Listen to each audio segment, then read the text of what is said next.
Buenos días, mi nombre es Ana Inés García y junto con mi compañera Daniela Muñoz les vamos a exponer sobre la regla LPT.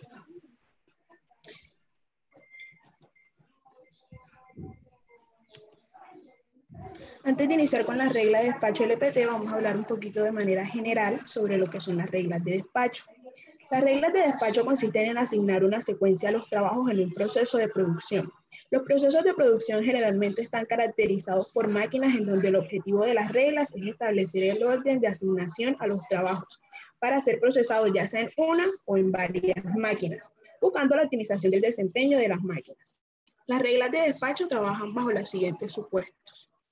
El primero es que todos los trabajos están disponibles en el inicio del problema, lo que significa que todos los trabajos están esperando a ser procesados. El segundo es que los tiempos de proceso son determinísticos, es decir, los tiempos de producción están asociados al proceso. El tercero es que las máquinas nunca se dañan, no existen averías, no hay septus, es decir, que no existe una preparación o una configuración previa a la máquina antes de iniciar a procesar el trabajo. El quinto es que no hay interrupciones y el sexto es que no hay cancelación de trabajos. El propósito principal de estas reglas, de las reglas de despacho en general, es minimizar la cantidad de trabajos atrasados y el tiempo de flujo promedio, pero el tiempo requerido para completar los trabajos será idéntico independientemente de la regla de prioridad. Vamos a mencionar brevemente lo que es el diagrama de Gantt, dado que nos servirá de utilidad cuando realicemos el ejercicio en la herramienta Lex. Entonces, el gráfico de Gantt está diseñado para permitir a los planificadores de producción controlar y optimizar el plan de producción. El gráfico de Gantt hace que el flujo de operaciones sea transparente y facilita el ajuste de la previsión de la producción mientras tiene en cuenta la escasez de materiales o recursos.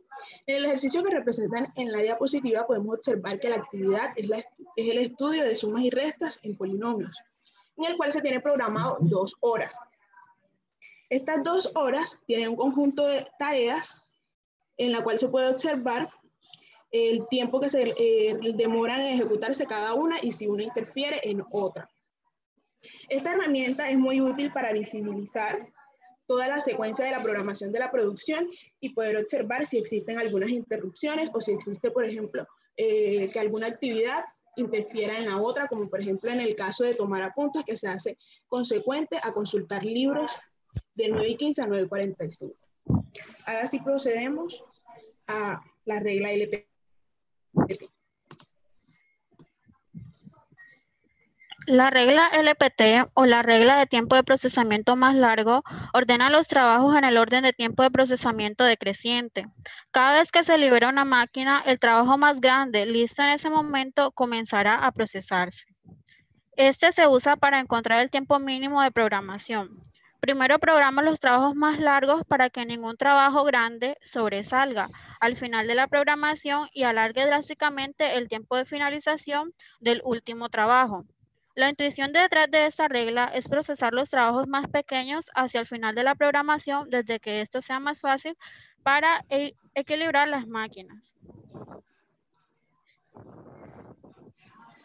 Los pasos para usar esta regla son: primero, el usuario debe ingresar los números de trabajo, los nombres de los trabajos, el tiempo de procesamiento y las fechas de vencimiento de cada trabajo o utilizar los valores dados en algún punto de partida. Después, debe calificar el tiempo de procesamiento debe clasificar el tiempo de procesamiento más largo entre los trabajos. Después debe calcular el tiempo de flujo de cada trabajo utilizando el tiempo de procesamiento. Pasa. Después debe calcular el tiempo de procesamiento total, el tiempo de flujo total y los retrasos totales. Y por último, calcular el tiempo promedio de finalización, la utilización y el número promedio de los trabajadores en el sistema y el promedio de los retrasos. Pasa. Las fórmulas para calcular son las siguientes. El tiempo de flujo es la acumulación del tiempo de procesamiento de cada trabajo por cada trabajo. El retardo es el tiempo de flujo menos la fecha de vencimiento. Sin embargo, existen dos condiciones para calcular los retrasos, aunque ya apliquen la fórmula. La primera condición es que si los retrasos calculados son menores que el tiempo de flujo, entonces los retrasos son igual a 0. Y la segunda condición es que si las dos demoras calculadas son más que el tiempo de flujo, entonces las demoras son igual al tiempo de flujo menos la fecha de vencimiento. El tiempo promedio de finalización es igual a la suma total de flujo dividido entre el número de trabajadores. La utilización es igual al tiempo total de procesamiento entre la suma total de flujo. El promedio de número de trabajadores es igual al tiempo total de flujo entre el tiempo total de procesamiento. Y por último, la demora de promedio de trabajo es igual a las demoras totales entre el número de trabajos. A continuación les vamos a mostrar unos ejemplos. El primer ejemplo dice así. Antonio Franco es el supervisor de una empresa dedicada a la producción de piezas mecánicas. 5 clientes solicitan sus pedidos a inicio de la semana y él solo cuenta con una máquina. A continuación se muestran los datos concretos de la programación. Como podemos ver en la tabla, nos dan 5 trabajos, cada uno nombrados como A, B, C, D, E. Nos dan el tiempo de procesamiento y las fechas de entrega. A continuación les voy a mostrar cómo se realiza el procedimiento en Excel.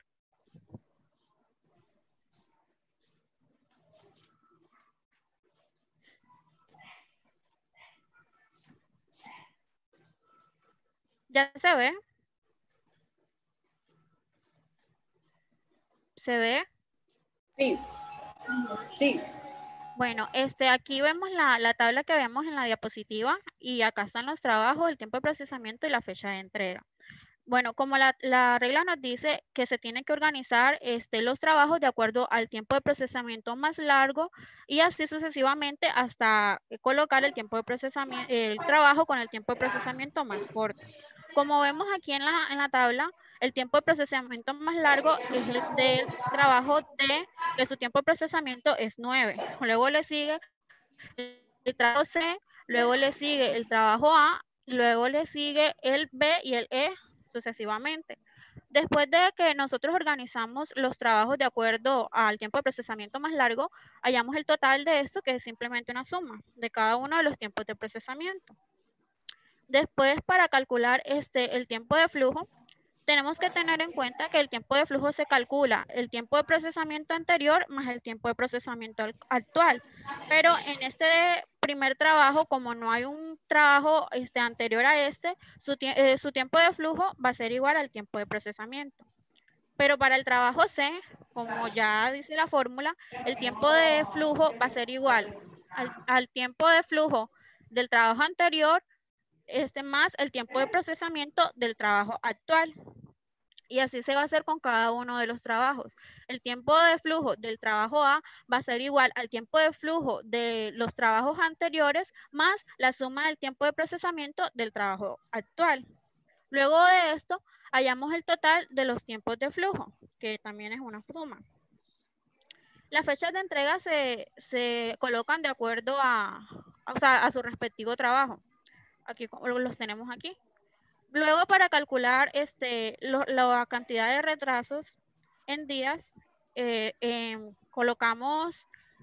en cuenta que la fecha,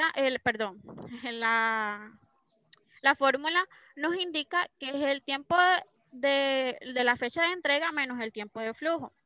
Pero también nos dice que hay que tener en cuenta unas condiciones. Para esto hacemos un condicional que nos indique que si el tiempo de flujo es menor a la fecha de entrega, nos arroje un valor de 0. Pero en caso contrario, nos reste el tiempo de flujo menos la fecha de entrega. Arrastramos la fórmula y obtenemos cada uno de los retrasos.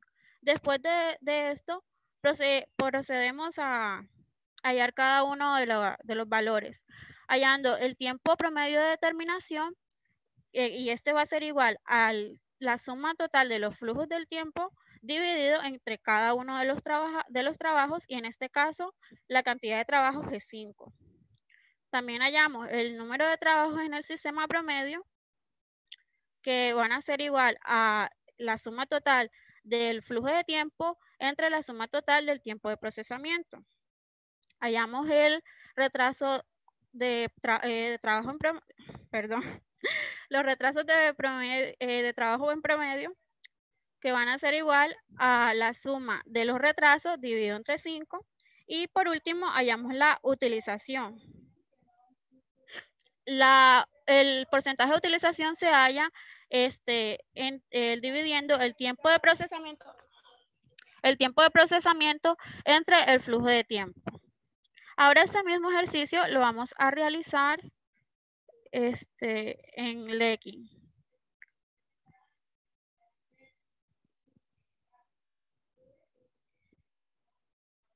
Bueno, como habíamos visto en el enunciado, estamos trabajando con una sola máquina. Por eso hundimos una sola máquina. Son 5 los trabajos que se están realizando. Colocamos el nombre del trabajo. Colocamos el tiempo de procesamiento de cada trabajo. Y colocamos la fecha de entrega. Y así lo hacemos con cada uno de ellos.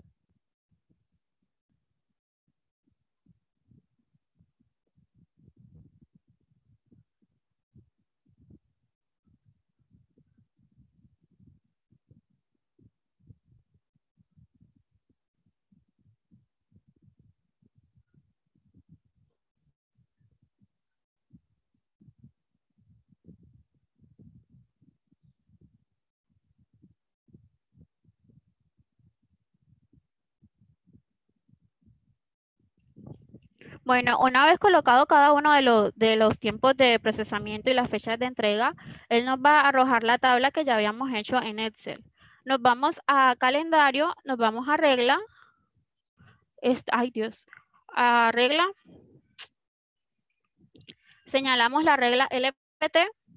Aquí nos va a arrojar el diagrama de Gantt que mi compañera ya les explicó y nos va a arrojar los trabajos organizados de acuerdo al tiempo de procesamiento más largo hasta llegar al trabajo con tiempo de procesamiento mínimo.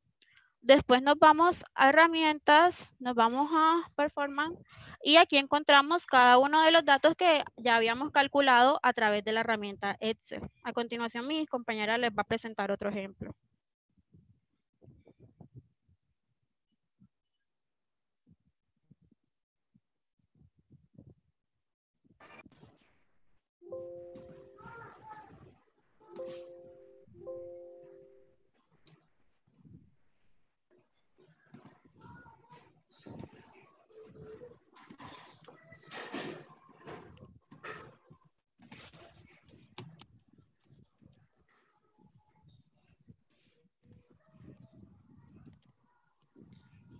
En el segundo ejemplo, se trata de varias máquinas trabajando en paralelo. Dice el ejemplo. La empresa X está dedicada al modelo en plástico por inyección. A inicio de la semana cuenta con 3 máquinas idénticas y tiene 6 trabajos por procesar. A continuación se muestran los datos concretos de la programación. Nos muestran en una columna los 6 trabajos y en la segunda columna nos muestran el tiempo de procesamiento en minutos. Entonces vamos a proceder a hacerlo en X.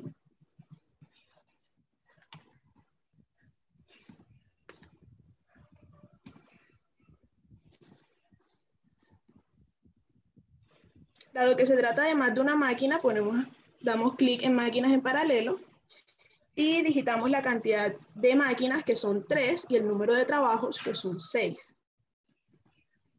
Luego personalizamos cada trabajo. El primero se trata del trabajo A, no nos dan una fecha en la que se realizó el pedido, tampoco la fecha de entrega, ni el peso de cada trabajo, por lo tanto dejamos los datos establecidos y colocamos el tiempo de procesamiento, que para el primero es de 30 minutos. El segundo es de 45. El tercero es de 15. El cuarto es de 60.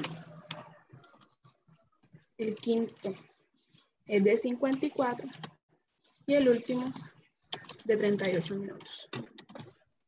En el primer recuadro nos muestran la información al grupo de máquinas que están trabajando y el estado de cada máquina. En el segundo recuadro podemos observar los trabajos, el peso de los trabajos, las reglas que estamos digitando, la fecha de entrega, que pues no nos las daban, el tiempo de procesamiento y el estado de cada trabajo. Entonces, para digitar nuestras reglas, nos vamos a la regla LPT y nos arroja el diagrama de Gantt.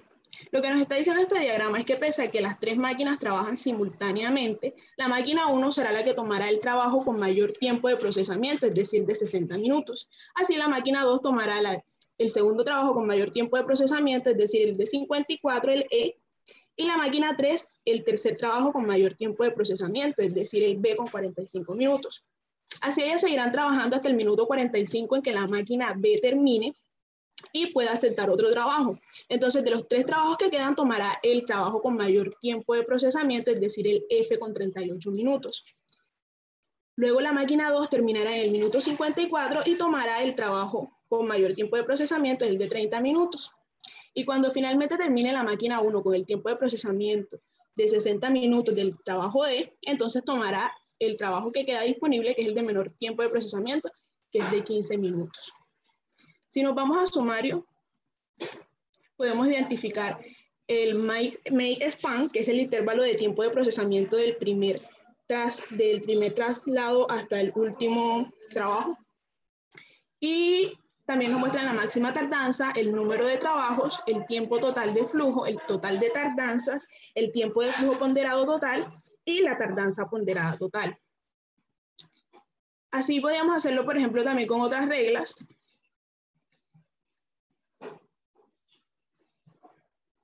Por ejemplo, con la SPT, que es la contraria a esta, y luego identificar cuál nos es más conveniente.